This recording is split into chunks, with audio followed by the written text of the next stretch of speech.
Right. So don't get worried. I won't be coming back after this one. So you've seen a lot of me already. And there's little left to say about rebuilding these MSMEs, micro, small, and medium enterprises, because you've been hearing about it probably without hearing that phrase all day yesterday and all morning as well.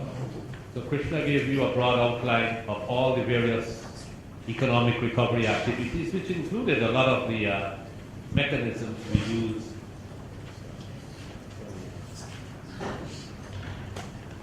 And he gave you a lot of the broad mechanisms, the instruments that are used for economic recovery, many of which are applicable to rebuilding MSMEs. But there are a few special considerations. So I would just want to sort of give you a bunch of options and instruments that are useful in rebuilding micro, small, and medium enterprises after disasters. You afford also practical case studies, examples from SEWA, and you afford examples yesterday from the Fishermen's Society. These are all examples of what people have been doing. And it's interesting that we heard those practical case studies because they will kind of reinforce the range of options, instruments I will discuss with you. Let me start though by sharing with you one thought that I think needs repeating. It cannot be repeated too often. And that is underlying vulnerability as well as post-disaster vulnerability. And managing underlying vulnerability is so important in a disaster, a DRR, and disaster preparedness. Because a lot of those vulnerabilities, a lot of the challenges for the growth of small and micro enterprises are the same challenges you face post-disaster. Many of them, not all of them, many of them. So, and we will go through that. How do I change this? You're good? All right. So let's start with the general situation of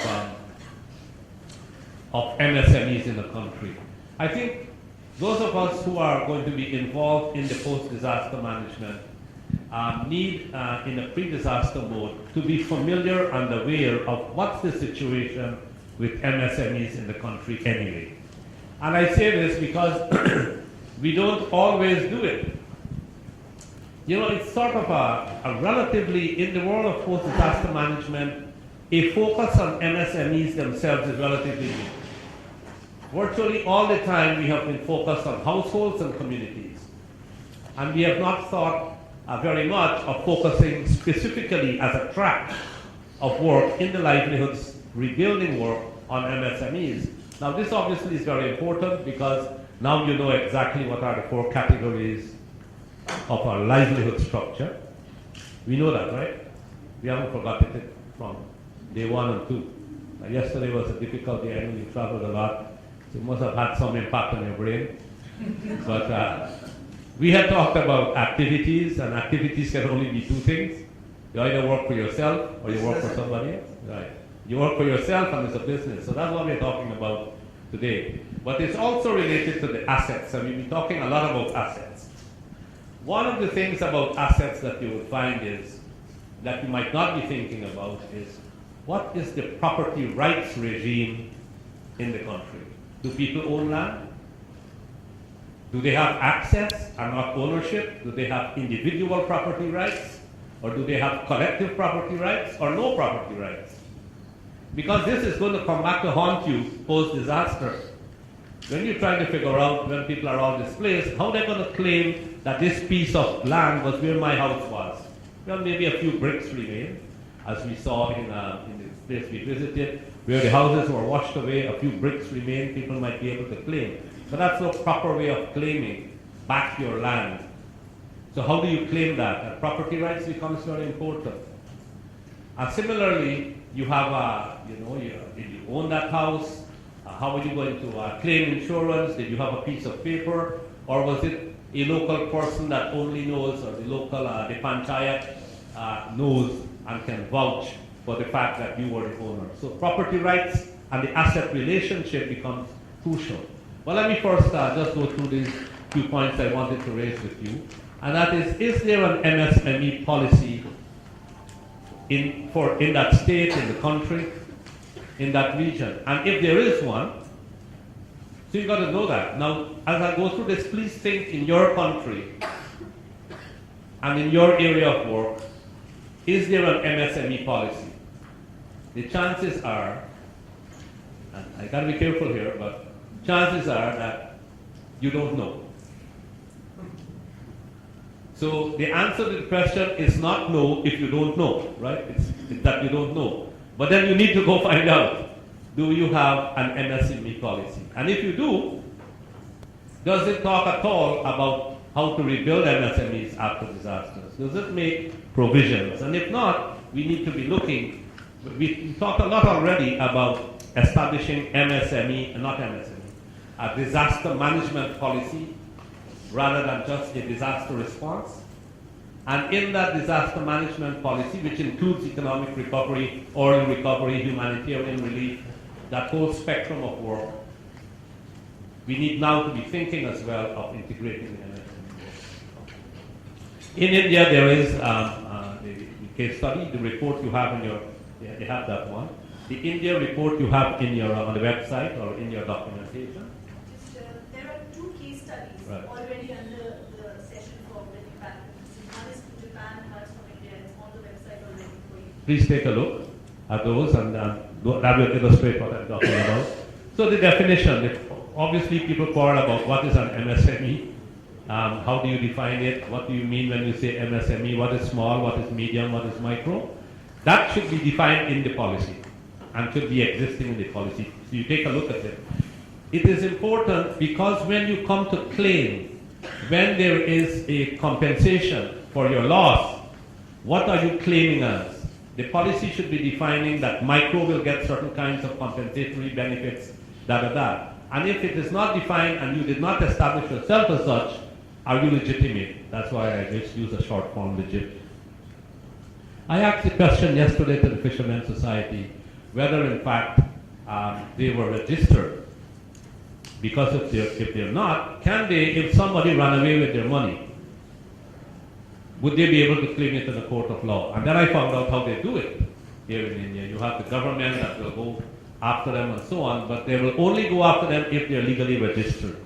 And in many countries, that Fishermen's Society we saw yesterday was registered. In many places, they are in the informal sector. Many of them, the large majority, and they're not registered.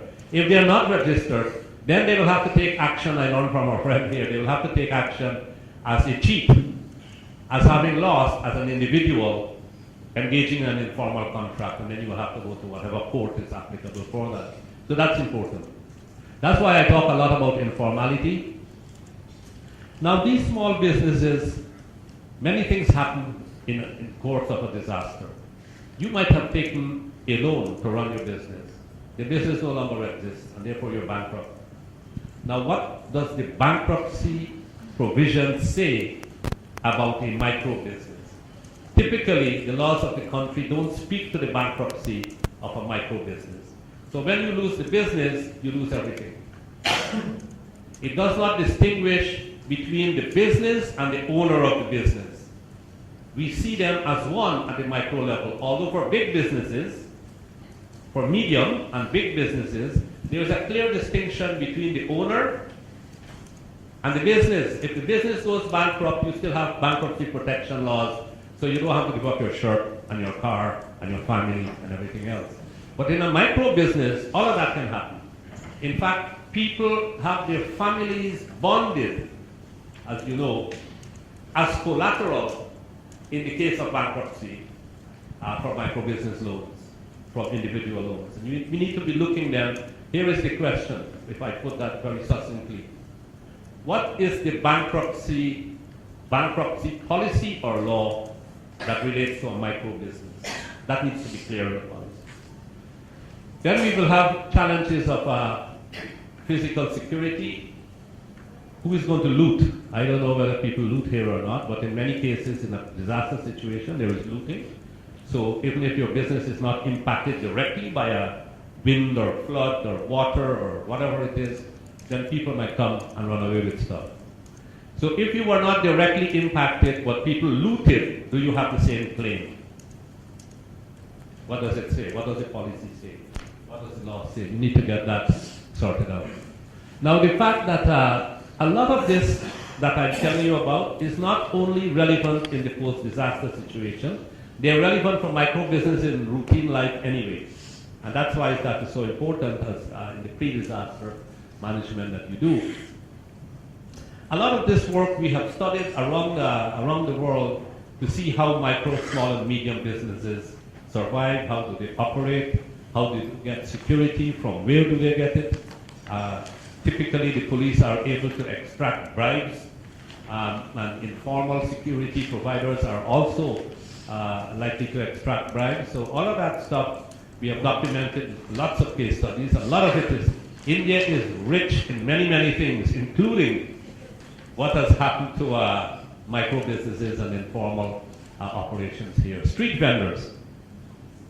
The recent 2012 bill on street vendors is an excellent example of where the government of India has intervened in the informal sector, or in what India calls the unorganized sector.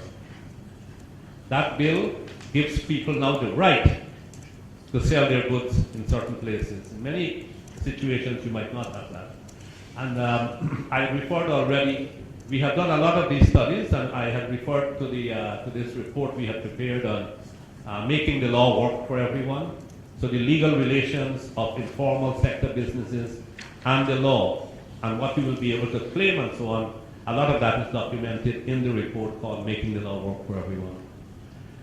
And so that underlying set of vulnerabilities due to informality, please note that. And finally, who is responsible for what as they relate to MSMEs? And sometimes you have a scramble and nobody's sure. It is surprising that nobody's sure. But here you might be, in some countries they are not. Is it the municipality? And many times it is the municipality. Is it the village panchayat? Is it the state level? Is it the national level? Is it a combination and shared responsibility? All of that needs to be defined. Okay, the MSME database. If you're going to do good work, we have been hearing all day of the value of a good database. And the colleague who presented from the government, I thought was really good, was really clear about the role of the government and this decision-making base that UNDP Health and Support might have room for bringing in this. This will not be too difficult to do. You might have to do some empirical research. But the fact that you have that GIS data system already, the framework is there, you need to populate it with the data that you have. And that is why we probably now need to move, and it's time to make a broad opportunity. We need now to have a livelihood structured database in order to do post-disaster livelihood recovery. And that database needs to have data on labor, people working as individuals or for other people. So you need to know how many people in what category are making what percentage of their livelihoods from fish, from whatever. How many of these are running small and micro businesses? That needs to be in the database. What is the asset distribution, ownership, or access? That needs to be in the database. So when you press the button and say, what's the livelihood structure? It prints out how that household or which number of households have what kind of livelihood profile. Labor, business, asset ownership, all of that. And that is now doable, and we should be having that. So I would make a recommendation that we all think about that and getting that database in our countries. The livelihood, it is related to what we talked about before, right? The baseline. So if you don't have it, you do the pre-disaster baseline, which we talked about before you do the other. But let me just go back to that one.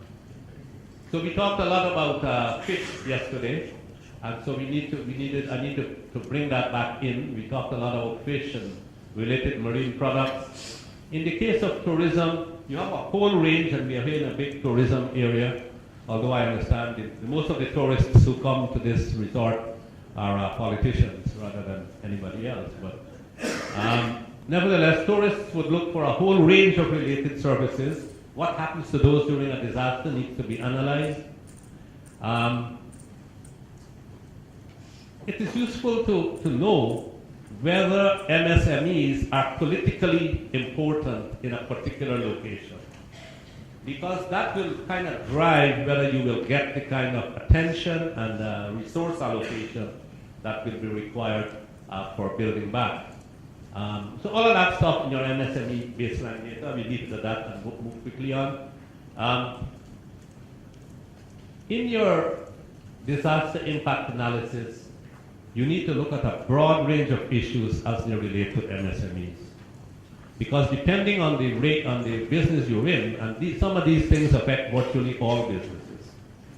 So you have, if the electricity is no longer there, how are you going to run your business? Does it depend on the electricity? Most people do these days. What has happened to the infrastructure, communication, roads, the business itself? Has it been washed away? Is it still there? Cold storage? If you're in the fish business and you're using ice, maybe you can still get ice from somewhere that was not damaged. But if you have cold storage driven by electricity and that's out, in 2 days the fish is all gone. And you have a huge problem on your hands. Returning to the business, a lot of people want to go back to their business after it's damaged. But will the clients be coming back?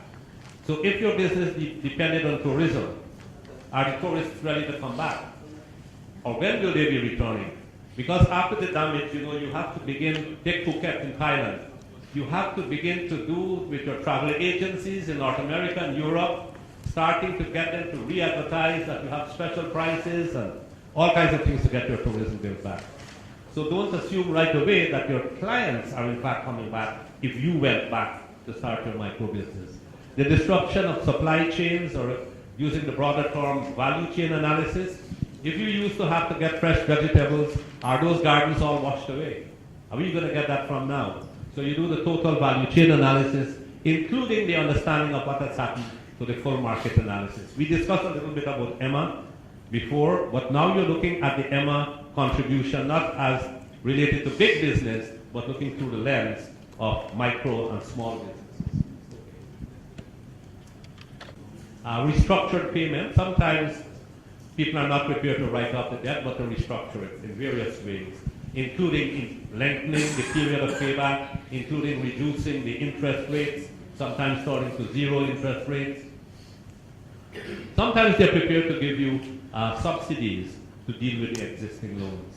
In other words, we need to think through what is feasible in the particular context in which you are working. And having thought through all of this, government has to have a plan in place, or local organizations even a plan in place to deal with this whole issue. Rental subsidies. If you were renting to do your business, so you didn't have your own ownership, and you have to pay rent, in the stress situation after the disaster, is there someone, government or somebody else, that is prepared to help out with the rent for 6 months, 9 months or something? And that is built into the disaster preparation plans. And then in many cases, you need, people will not be able to figure out these financial instruments. Even people who live in advanced societies or Delhi or Bombay and have a master's degree, an MBA, do not always make the wisest choice of financial instruments. For many people, it's a black box. So you need to have people who are trustworthy to provide advice to communities and to people through trusted channels on what are these various financial instruments, what's available, what is in their best interest to use on that particular occasion.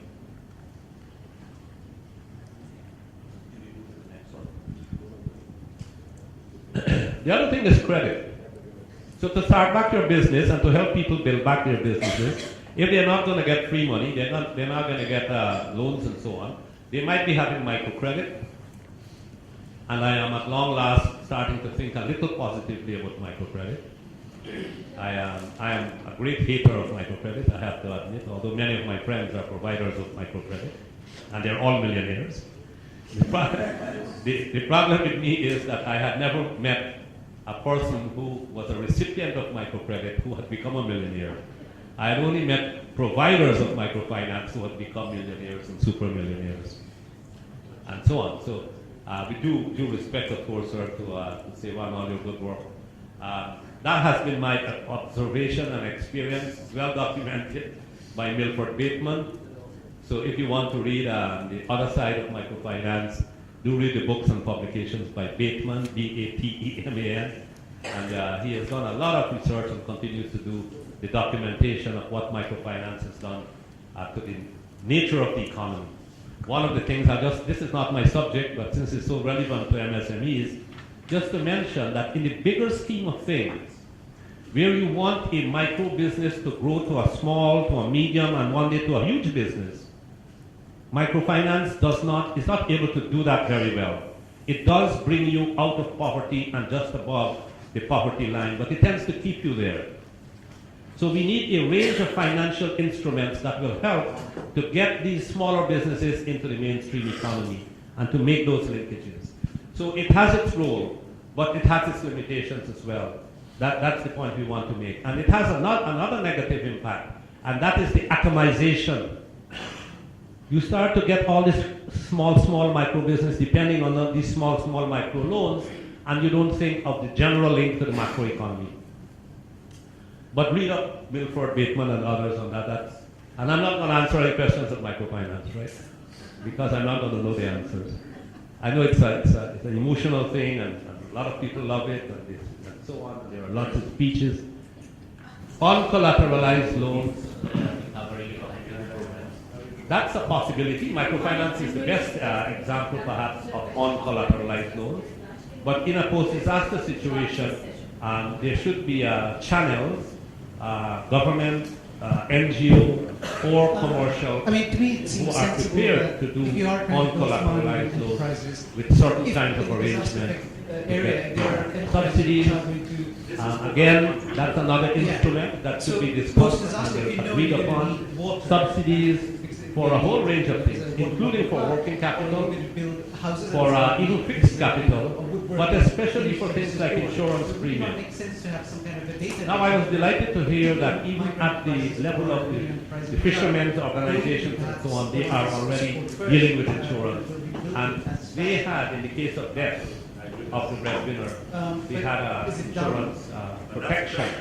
For that. So we need to be looking to see whether the range of other micro businesses are also getting insurances in place for the breadwinner especially, and for the business as such. They might want to protect other things.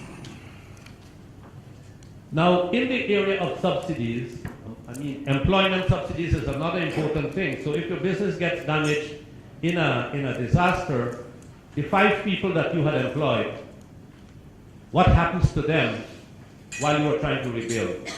Because you're not able to employ people, you have no business. When we do get one, I can't keep them on the payroll. Maybe you can, most likely you can't. So what happens to them? And that's where you need to be thinking as well of a subsidy. You might have invested in training your employees. They have all these skills, and you will lose it all. But if you can find a scheme that gives them some compensation to keep them going, like unemployment insurance. Now, unemployment insurance, I don't know if it's not in many developing countries. It's very well established in the developed world. But you need to be looking at what is a parallel structure in which we can keep these people going until you're ready in 6 months' time or whatever it is, to have your business back on its feet and you're able to get them back. But you have also to make sure, because no government is going to want to provide subsidies for those institutions who have liabilities and who have responsibility to pay. So if you have an insurance, the insurance company needs to be paying out now. They should not be receiving public subsidies to subsidize them, because that's their job, to provide payments and compensation for whatever has happened. Or you might have a landlord, and you have a contract with the landlord that says, they will take care of certain things. So make sure that those people who have responsibilities and obligations don't forego them, because they will try to hide in the cracks. It's normal, right? It's how human beings operate. So you look at your subsidies, but you have some kind of watch or caution over the fact that people who have responsibilities provide them. Move to the next one. Women-led initiatives are important for a whole range of reasons. We just had a great example, so it's great to come after the SEWA presentation, in which you have heard great work being done by SEWA in doing this, and I don't need to go into much more detail. The important point I just want to make is that you have two groups of people that in the post-disaster situation with regard to MSMEs, you need to be looking out for and give special attention to are women and youth. Because these are very vulnerable groups that could suffer a lot, and they need to get special attention. So we can move on since you had a lot about this. Now the thing is, are you going to be successful if you try to promote the MSMEs on their own as an intervention geared to rebuilding MSMEs after disasters? Chances are that you're not going to be successful unless the whole community recovers. Because now you have to have your value chains working, your supply chains working, credit systems working. Most importantly, customers have to be able to buy. Now, some of them might be outside of the region, some of them might be tourists. Many of those clients are likely to be local. And if they can't afford it, your business is not likely to work. That is why we have to think about the MSMEs in the broader scheme of the entire community rehabilitation. And in that regard, local economic development becomes important, so that you are focusing on the broad local economic development. I just want, I assume everybody here is familiar with local economic development, local area development, strategies and so on. We don't have the time to go into the details, but let me just say here that the provision of business services and the BBB there that I'm talking about is Building Back Better. And the provision of guidance, advice, and services to build back better becomes very useful and important here. And you need to be doing that by visioning exercises that bring together MSME organizations, government representatives, big business, and so on. You might also want to think, prior to disaster, is there a relationship between local government and the MSME sector? That is a crucial thing. In most countries in which I have worked, among about 40 of them, my common experience has been there is no trust between the business sector and the local government. Little or no trust. Now, I hope India is different, but I am not sure that it is. I know in Indonesia it is like that. The local government and the business sector, they might be friends, but they're not going to talk business and talk loans and talk services, excepting to pay the taxes for your land and to pay, if you are registered, to pay your license fees and so on. They are not, the small businesses are not likely to go to the local government as a one-stop shop for business advice. That's something we need to be building, because that local government is going to be a primary actor in the post-disaster recovery. And if there is trust and confidence between the local government and the MSME sector, rebuilding the MSME sector is going to be much easier. So you do that pre-disaster. The local government is also in many countries an interlocutor through the various stages, so the municipality can convey your policy challenges, constraints to the state government, and the state government can take it to the national government if required. And so engagement with the local government becomes important. And local economic development normally looks at utilizing local resources to build back. So that's the way it works. If you have fish, that's what you work with. So you need to be looking at sustainable utilization of this. And then the incentives to attract. It's very important that you be thinking at the same time, so who is likely to come in the post-disaster situation to invest? External investment. Because external investment is all, this is business we are talking about now. So it's important in order to stimulate and to help the growth of the local small, medium, and micro businesses. While you think of your complete value chain, or sometimes investing in a particular sector like agriculture might be critical for tourism to return. Because the link of where do you get your fresh vegetables and your, that might be a key attractor of the tourist is important. Or it could be something else. So the entire value chain analysis is done prior to the disaster. You know what was there and what is going on, and you're able to act rapidly. Okay. So last slide, I think, going forward. And some concrete recommendations. So you need to have a sense of what I call here the MSME futures vision for that area. Once you have that vision in the post-disaster phase, you are able to move more rapidly. So if it's, and I just use Pondicherry here as an example. So you might have something called the Pondicherry MSME futures vision. You have that done. You're able to build within that vision if there is not enough time post-disaster to be doing it. But it's there. So you know what you want to build back. And you use then the disaster, hopefully there is no disaster and you carry on. If there is one, and we can't control all of them as we know, there is the opportunity now to build back better and to move to the vision faster. There is that possibility, and you've seen that in the film we saw, post-tsunami, how they use that as an opportunity to build back the MSMEs much faster than they otherwise would have done. As I mentioned earlier, please make sure you address the issues of youth. And you got to know what youth react to. People like me are not likely to know I am. Well, I'm likely to know because I have kids, and that's the only way I would know. But what's cool, right? You got to know what's cool to them. If you don't, you're not likely to get them to engage. So smart shopping centers, I don't know if it's disco, or whether it's nightclubs, or whether it's IT, but whatever attract and engage them. And you're not likely to know that by reading books, right? So you do focus group discussions with young people, and you know what they will engage in, and you get them to do some leadership work as well. Big business is likely to play an important role. Now we are talking about MSMEs, but the linkages to big business is crucial.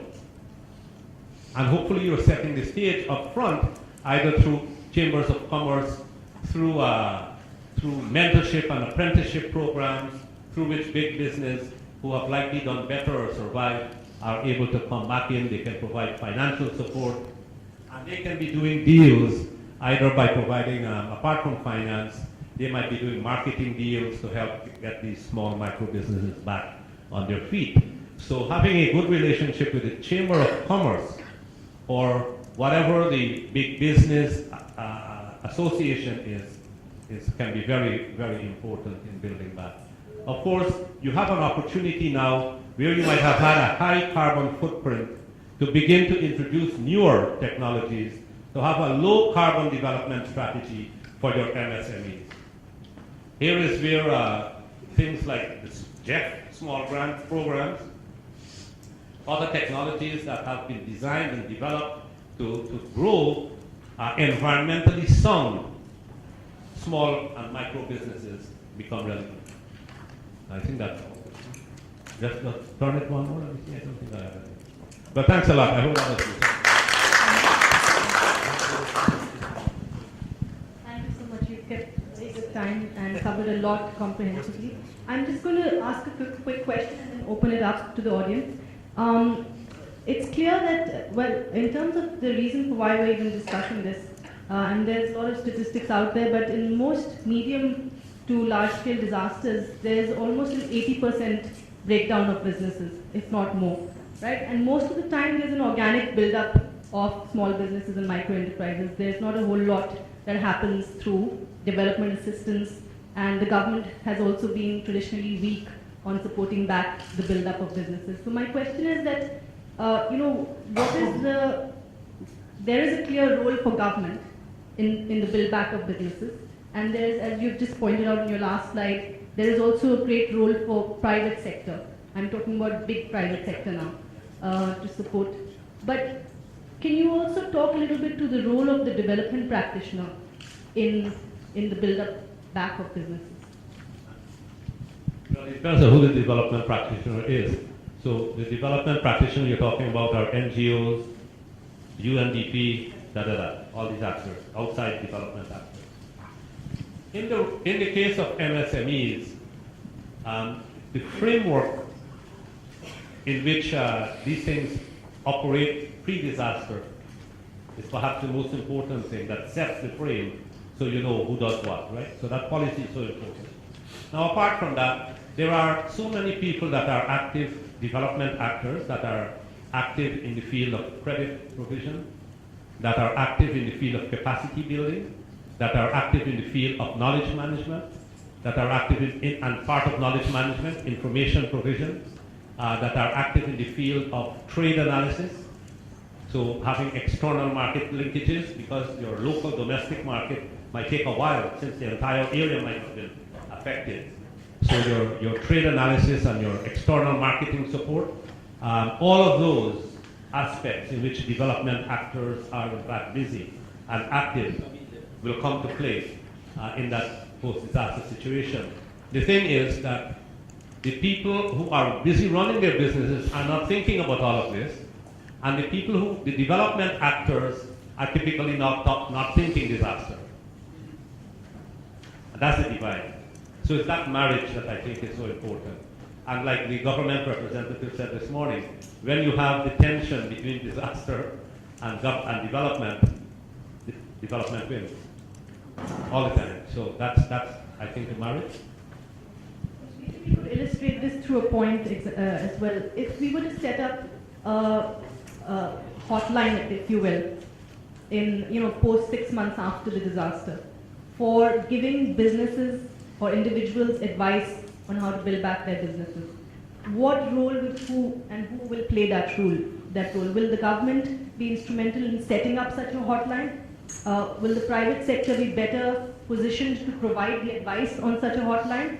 And what role would the development practitioner or development organization play, for example? I think in the post-disasters, if there has been a tradition of the small and micro businesses in that disaster-prone area using online databases, I think that would be very helpful. It could be provided by the, if you like, an MSME network. They could have their own. They tend to know much more about what their needs are than governments do. Even a government department set up to help develop MSMEs, their culture is different, their reaction speed is different. So you might have an MSME network or association that runs that online database. But it's only if they have a tradition pre-disaster to use online databases are they likely to turn to an online source. That's why in one of the slides I said that we need to be deploying advisors to the field, trusted advisors through trusted organizations. They might need face-to-face support more than online support. I think that's also at the national level, there is a national economic survey going on, which is specifically covering the MSMEs. So that's covering up to what is the square feet area a shop is having, anyone is having, what kind of work, how many people are employed, what is your regular purchase and sale, whatever. Yes, it is being done. By the end of this year, we will have that at the national level. It's a very, very detailed MSME database. So pending that. The second thing I just wanted to say is also another interesting, in India we always have a lot of these loan waivers as one of the programs. If there is a disaster, usually during slow onset disasters and sometimes during the major disasters. I'll give you an example of how my family has handled. I think My sister's family is mostly business people, but then they need only my brother-in-law has a huge plot of land for agriculture purposes. But all of the others, their children, everyone is in shops. Now the shops need, but if the farmers are not getting their crop, then how are the shopkeepers going to sell it? So the shopkeeper gets affected. But the government always gives loan waiver for the agriculture. But the shops, all our shops go dry. So what it may be wrong legally, or I don't know how they have managed. All the loans the families take, even if my brother-in-law's children need loans, they would always take the loan on the name of my brother-in-law, putting the land as the agricultural loan. Whether it is for a girl's marriage, whether it is for any other purpose or developing the business, they always put that as an agricultural loan. So that, and in the last 25 years, they have got 3 times loan waivers. So which has helped actually overcome some of these, financial risks. So that's an example. Well, that's very interesting, isn't it? If you get waivers from a certain kind of loan, you take that kind of loan, right? So it's likely to be written off at some point. So that's what drives it. Yeah. Thank you, Some Rob. places you can't get loans on land. They don't give you, they don't mortgage your land. So it depends on that context and what the banking rules are. Thank you, Rob. Actually, I'm supposed to ask you these questions later next week, but I heard that you are leaving today. So my question is. I have all afternoon with you. I think over 4 o'clock or something. So my question is regarding for our main title, Sustainable Livelihood and Economic Recovery. How is your idea of connecting with media? Connecting with media. How would you use media to this recovery or livelihood programs? If you don't mind, I'm going to suggest that we take that particular question offline and discuss it during lunch. Can we address questions regarding this session?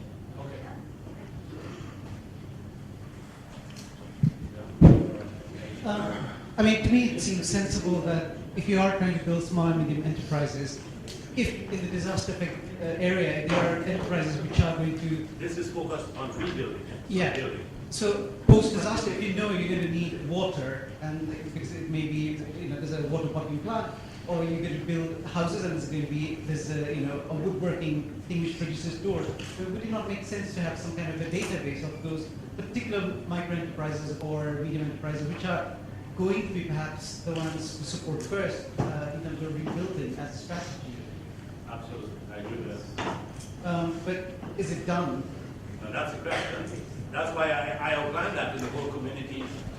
In the whole community approach that I talked about, that you have that strategy. It's not done very often. It's not done very often. We don't even have a policy that talks about. It'll be interesting to review the policy you're talking about to see how much of it is of the MSME policy talks about post-disaster recovery. I'm going to guess that very little or nothing is there on post-disaster recovery of MSMEs. In fact, the case study you have, the India case study says that the post-disaster recovery, there's no post-disaster recovery policy in India as yet. When we do get one, I hope it will include that. We have a question here. I think it's more of a comment. Your presentation, I think, highlights something which I think is an issue which perhaps hasn't come up today. But you talked a lot about the informality, the property rights regimes, and also the idea of having a sort of futures vision to look at recovery. Somewhere in this, I think what is important is to look also at how disaster damage and loss is costed and needs assessed. Because I think definitely at the macro level, that becomes a big issue in costing the incomes and the losses and the damages of people who are in the informal sector, and also whose ownership or access to various livelihoods assets are unrecorded or informal. So for example, if you do not own a boat, but you in fact are one of 10 people who rents a catamaran for fishing or your land, so I think that that whole methodology has to be sort of seriously assessed in terms of how to incorporate and count damage and losses that are in the informal space. You were not. I don't think you were here in the earlier part of the week, and that was discussed at some length about how allocations take place when only you do a macro assessment, and we went into some detail in discussing, therefore, the importance of livelihoods analysis, which are typically in the informal sector, including micro businesses, to be fed into the to the disaster, post-disaster recovery. And yeah, that was taken up quite seriously. I think Anilu talked about that, and I think Krishna talked about it. Okay, thank you, sir. Recently, our country emphasized the development on the development of new entrepreneurs, MSMEs, etc. Generally, because of high demand of job vacancies in our countries, and also the success story of MSME during macroeconomic crisis in several times.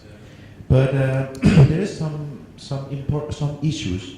Generally, some issues that sometimes malicious things become valuable assets for the MSME development.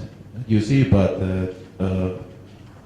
copyright issues of computer softwares, there are so many issues on that, because there are so many MSMEs who has a business of in IT related business related assets on the hijacked piracy of the software and everything. Because when we hold some FGTs related to that, we found the conclusion is, if there is no pirated edition of the computer softwares, there will be no development. Because there will be no technological transfer related to them, because original software will become very expensive and very rare. Yeah, you know that. And there are so many introductions of open source to the MSME, but it will take a lot of times, a lot of resources, a lot of people, and a lot of etc. How do you make the position of this, sir? Thank you. Yeah, this intellectual property rights debate is obviously a very difficult one, but we have examples of solutions. I'll give you two examples. Right? One is the textbook industry in Asia. I'm having a feast while I'm here buying books. Books. Because the same book that I will buy in Canada for $60, I'm buying it here for 6 rupees, not 600 rupees. $10. Legally. So we were able to negotiate an agreement, or this region was, in order, because of its income, per capita income, some time ago, and they haven't changed it. The per capita income was changed, but the agreement is the same. They are able to produce books, and Oxford and all these big presses are producing books at 1/10 the price of what it costs in other richer countries. Medicines, pharmaceutical industry. That's a classic example of where life-saving drugs have to be produced in a generic way at a much lower price for developing countries. Otherwise, a lot of people would have died from HIV/AIDS, who could never have afforded those retrovirals, but could afford it when India was a leader in negotiating special contractual arrangements to be allowed to produce these things. I believe if you continue to have these very high prices on the software and so on, it will happen the same way. We need to come up with that kind of innovative solution. iTunes is a great example. I don't know how much it is used, but iTunes is a great example of where they have managed this. So you can buy a song for 99 cents instead of having to pirate it. So you have to get market forces to work for itself in this field to make it happen. I don't think command and control from on high saying, we have to respect intellectual property rights. You say that at the trade negotiation. So when one takes Singh Ahluwalia goes to the trade negotiations with the United States Trade Representative, he will say, we will respect all property rights regimes. But it doesn't work like that. So we will have to negotiate practical ways, and these are 3 examples in which it can be done. I know you can go and buy a Microsoft complete office suite for $3 and something in Sana'a, in Yemen. It's amazing. So, just a matter of concern that there's through different public advocacy groups like this, we've been talking about women-led initiatives, etc. And somewhere that has worked, because of late you see that after every disaster, you will find, irrespective of whether it's NGOs or donors or government, everybody is very happy to channelize rebuilding funds through these SFGs. There's a peer responsibility, etc. But the local businesses are such, like a fish vending woman would require not a certain amount of money, but she would require the money at various levels on various dates.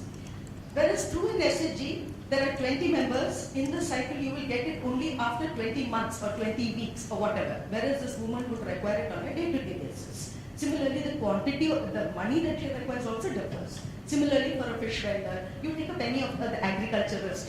So when that happens, this SHG mode of channelization, which was prompted through women-led stuff and things like that, may be detrimental to taking up these kind of traditional livelihoods back on, put it back on its feet. And worse, we, the do-gooders, would be promoting low risk, low investment, and thereby low returns kind of livelihoods through these SHGs, which is then pushing them further into a debt trap and unviable businesses. So I think we should be looking at this SHG concept of channelizing funds very seriously, because even NABARD and IFAD and all these large agencies are already channelizing these funds through the SHGs. But any thoughts on alternatives? I'm not yet.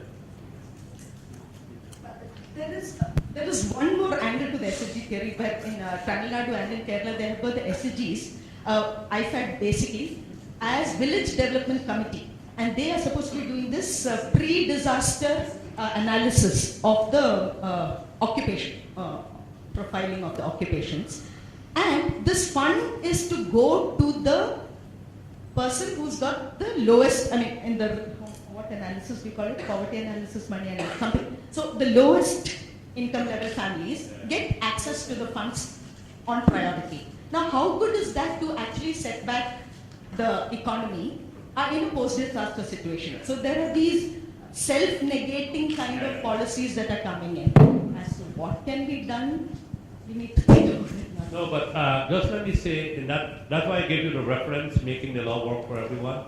But I also gave you that because I was the guy who coordinated the report, right? So, apart from that, we have outlined in volume 2, chapter 5, not chapter 5, chapter 4, legal mechanisms to empower informal businesses.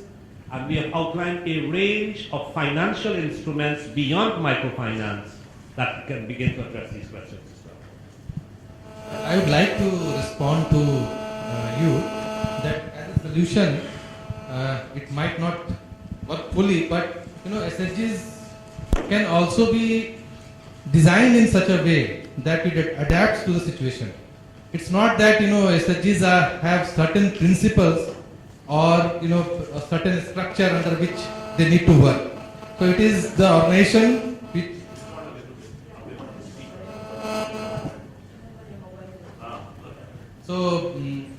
that could be one possibility, that how do you structure, how do you define the functioning of SHGs. So it's not that there are universal way or one way of delivery. There could be difference. That is one possibility. The second is that in our experience, women or community-led cooperatives, credit cooperatives, are better structured than better equipped with such situation, where you can have number of product ranges, and you can adapt in a more independent way because it is an independent organization, independent body, and so that works in a better way. That is what we have seen. So I just have quickly to make one comment and a piece of information. I think building back MSME in the context of post-disaster is a good thing, and I think the disaster, the recovery policy will include all the information which you have shared. And you just said that there is a chapter which talks about all the informal sector. But I think it is important that it is the informal sector. In a country like India, it's about 97% informal sector. The revival of the informal sector as a part of strategy should be the first step. Markets to be restored, post offices, all those things, and in fact there are experiences. I have myself been involved with, and the benefit, the return of quick revival of those small hawkers, vendors,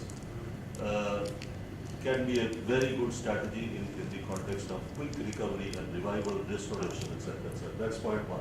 Second point is that access to funding, some very innovative approaches have been used here in some places, where the central government from the center has provided funds to the municipality directly in order to provide quick access to cash or resources required by these entrepreneurs. This has been tried, and in fact, this has been shared also largely by them.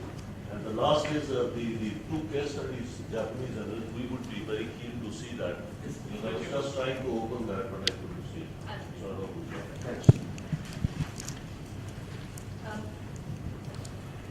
So, just a quick question about, I work in Thailand a lot in the fishery sector, small-scale fishery industry.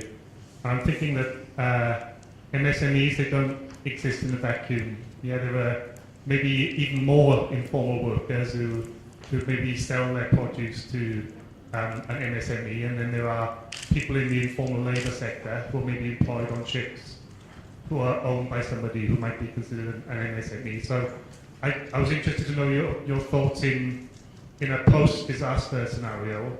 How do we ensure the right trade-off of assistance between people who aren't yet an MSME, people who are an MSME, and people who are maybe employed labour? What's the right balance? The right balance is, that's why those who were here earlier, they all have mastered the definition of livelihood. So this definition of livelihood, they can all recite it in their sleep. It has these four categories: labor or employment-related issues, business, which tends to be micro, small and medium businesses, assets. Then we have capabilities and entitlements, which have to do with a whole range of motivations and skills, as well as rights and public services, what is to come. So the approach you have to take, we only single this out as the structure of this workshop to talk specifically about MSMEs as a theme, because it does not get enough attention. But our real approach is livelihoods recovery and livelihood stabilization, which brings in that whole ecology, if you like, of complexity. If you try to focus on MSMEs alone, I think it'll probably do more harm than good. Okay, we're going to wrap it up for it. I think it's also time to talk of this pooling now, where the MSMEs, they come together, organize themselves and pool their risks. I know that insurance companies are now slowly starting to provide insurance products aimed at the medium and small enterprises, but it's not the uniform case right now. It's actually just developing. It's a nascent state. So pending that, I think it's very important, and if it is possible that someone is organizing them, some entities, then they can come together and set up a risk fund, all of them. And the risk fund could be used for supporting when a particular member of the group is affected. I think it happens at the level of SNGs also, and it can very much happen at the level of SMEs. So this is now the time to think of this. No, I fully agree with you on that. In fact, this pool risk management is happening at different levels. So we're talking about MSMEs here. I come from a region where our states are micro states. I come from the Caribbean region, and here you have St. Lucia has 130,000 people. I know in India you can't even imagine that, right? These guys are sovereign state. They are a member of the United Nations, and they have a prime minister and a full cabinet. And anyway, the point I'm making with all of them, we have 15 of these little island states, and they're very prone to disaster, right? That's where I sort of cut my teeth in the disaster world. They have formed a state-level pooling of insurance risk, because individually they can't respond when a big hurricane hits. The entire banana industry is wiped out. So 50% of GDP is gone. They can only manage that by pooling. So at the SME sector, yeah, we're ready for that, I think. Yeah. Actually, I like your approach to build back better, promoting the medium, micro, small SMEs. So then, and the other idea is the promoting to the sustainable, the local technology, as a low carbon technology, local. So based on this, we propose the one same type of technology in the Build Back Better in the Nepal is recently. This is a 5 hazard, and we try to develop the SMEs of the sustainable low carbon local material technologies in the Tarai regions of the Nepal. But we face that there is a problem of the, we are in the shelter area, we are talking about this we are promoting the soil cement block. We are not promoting this as a low carbon block, as a soil cement block. But the people's frustration is they want some RCC building. People are trying to some RCC building because in the local area. So if there is somebody has a RCC building, so they have a social prestige. So they are going to from the green to the grey line, to the other area. So we are proposing some technology to going back to that. So it's very difficult to accept the locally. So developing SMEs into the green technology is very challenging in our country. So now we are, based on this challenge, we are developing the one project, it's called the Green Homes Project, and we are making some policy level of things. So maybe it will change the concept, and then SMEs can be develop the SMEs in this area, green technology area. So it's now still there is going to the sustainable and local technology is the challenging part for the SMEs. No, that's always been the case, but I have not, anywhere I have been and seen these SMEs with green technologies, if they are making money, people will do them.